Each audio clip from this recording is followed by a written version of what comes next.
आज हम लोग class 6 political science chapter 1 the chapter name is understanding diversity इसको कवर करने वाले हैं through hand written notes. Okay, so पहला है हमारा डाइवर्सिटी। अगर हम अंडरस्टैंडिंग डाइवर्सिटी यही वर्ड को नहीं समझेंगे तो फिर चैप्टर कैसे समझ में आएगा। Okay, so let's proceed. Diversity का मतलब हिंदी में होता है विविधता। विविधता या अनेकता। Diversity is the presence of variety of different things और people. It here refer to difference in characteristics such as race, ethnicity, gender etcetera. अगर हम इसे एग्जाम्पल से समझेंगे तो language, food, religion, festival, clothing and many more.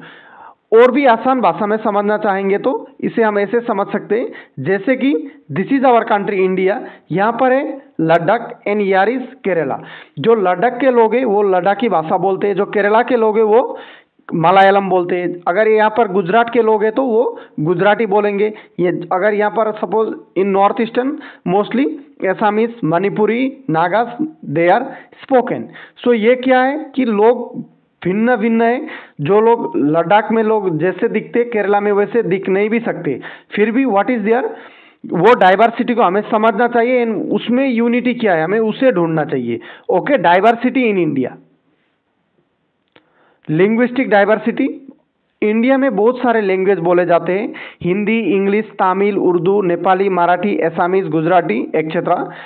Next is geographical diversity. Geographical मतलब कैसे कैसे जगह है इंडिया में, कहीं पर आप फर्टाइल मिलेगा तो कहीं पर बैरन, कुछ नहीं होता है, कहीं पर स्नो, कहीं पर डेजर्ट है और कहीं पर हिल, mountain.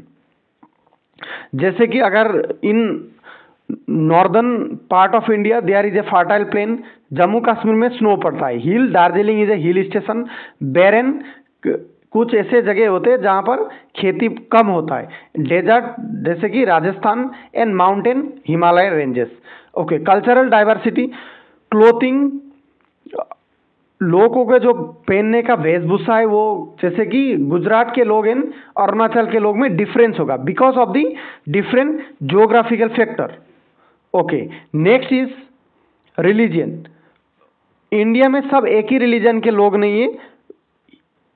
Next is education, food habit etcetera. So ये इसमें क्या आता है कि कल्चरल डाइवर्सिटी।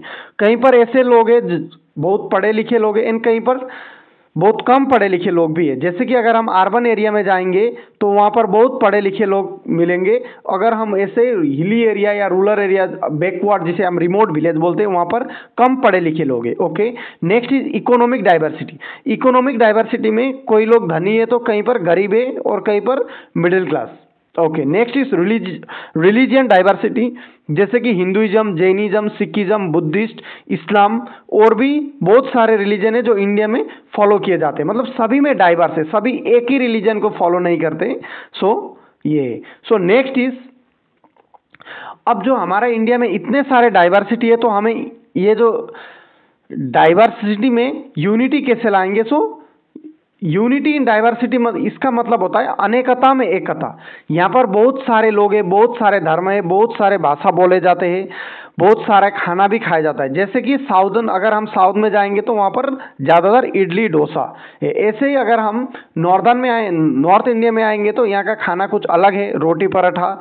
ओके, सो डाइवर्सिटी है बट उस डाइवर्सिटी में हम यूनिटी कैसे लाएंगे, this chapter deals with that. Okay, पहले तो हम इसका डिफिनेशन समझ लेते हैं या तो meaning. The term refers to unity in diversity. This term refers to togetherness और ऑननेस, टुगेदरनेस और oneness in spite of presence of immense diversity. इतने लोगों में जो विविधता है, इतने डाइवर्स है, उनमें एकता क्या है।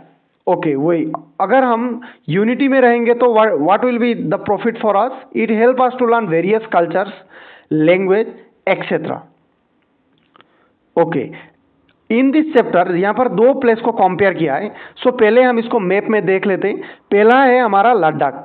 लद्दाख कहाँ पर है, in the northern most part of India. And दूसरा है हमारा केरला। सो लद्दाख बिकम यूटी आफ्टर, जब 2019 5 अगस्त को जब आर्टिकल 370 को रिमूव किया गया था, तब से लद्दाख एक यूटी बन गए। Otherwise it was a part of the state Jammu and Kashmir. So उसका कैपिटल है ले। ये यूटी बना था 2019 में। ओके, नेक्स्ट है हमारा केरला। केरला कहाँ पर है? Southern most part. इसका कैपिटल है थिरुवनंतपुरम। स्टेट केरला कब स्टेट बना था? 1 November 1956 and the present chief minister is Pinarayi Vijayan.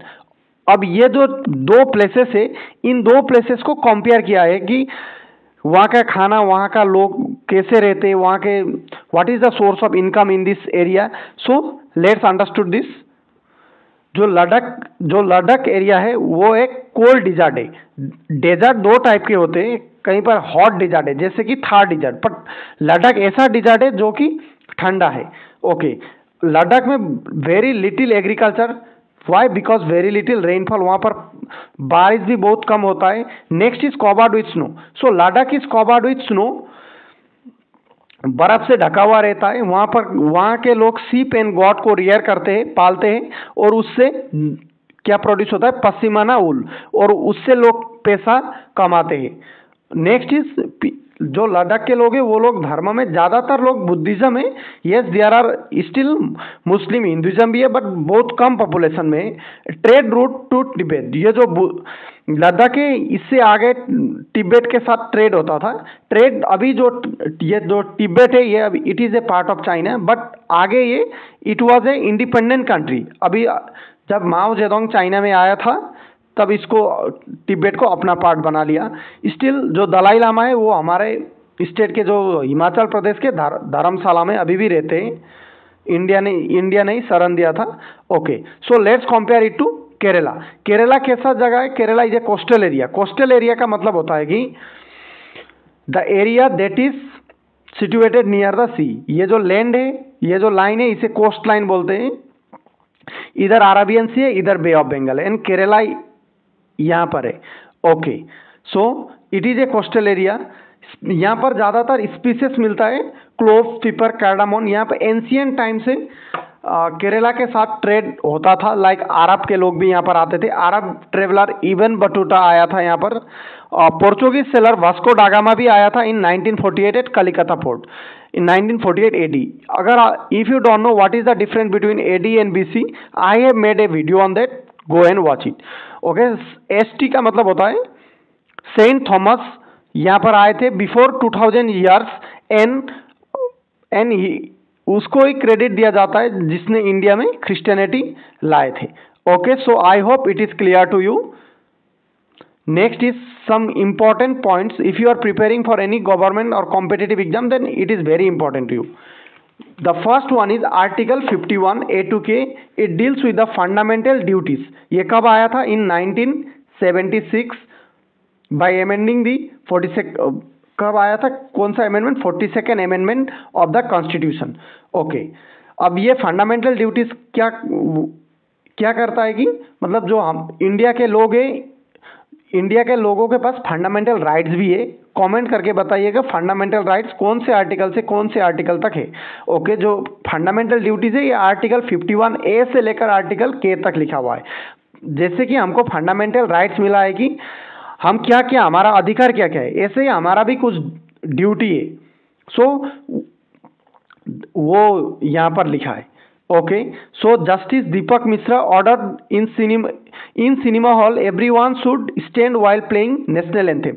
जब भी सिनेमा हॉल में आप अक्सर आपने भी देखा होगा, जब भी आप मूवी देखने जाओगे तो एवरीवन शुड स्टैंड जब भी ये नेशनल एंथम प्ले होता है। सो ये पॉइंट यहाँ पर क्यों लिखा है? इसलिए लिखा है बिकॉज ये क्या दिखाता है कि अगर सभी लोग, जैसे कि मूवी देखने कौन जाएगा? The people of India. So people of India में कौन होंगे? कोई साउथ से होगा तो कोई नॉर्थ से होगा, कोई ईस्ट से होगा तो कोई वेस्ट से होगा। अगर नेशनल एंथम प्ले होगा तो सब एक साथ उठेंगे, तो वहां पर क्या दिखाई देता है?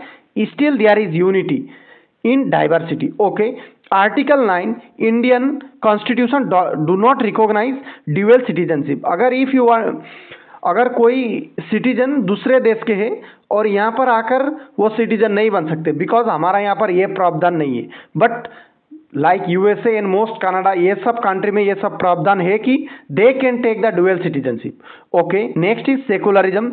जैसे कि हमने अभी बोला था कि इंडिया में बहुत सारे धर्म है, जैसे कि Buddhism, Hinduism, Islam, Christianity, Jainism. So India is a secular country. ये जो सेकुलर वर्ड है इंडिया में, ये कब आया था? 1976, जब हमारा फंडामेंटल ड्यूटीज आया था, तभी ये सेकुलर वर्ड भी आया था, secular and socialist.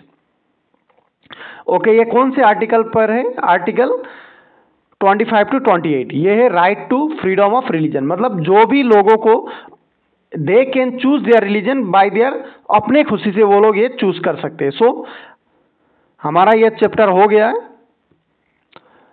We have discuss this chapter.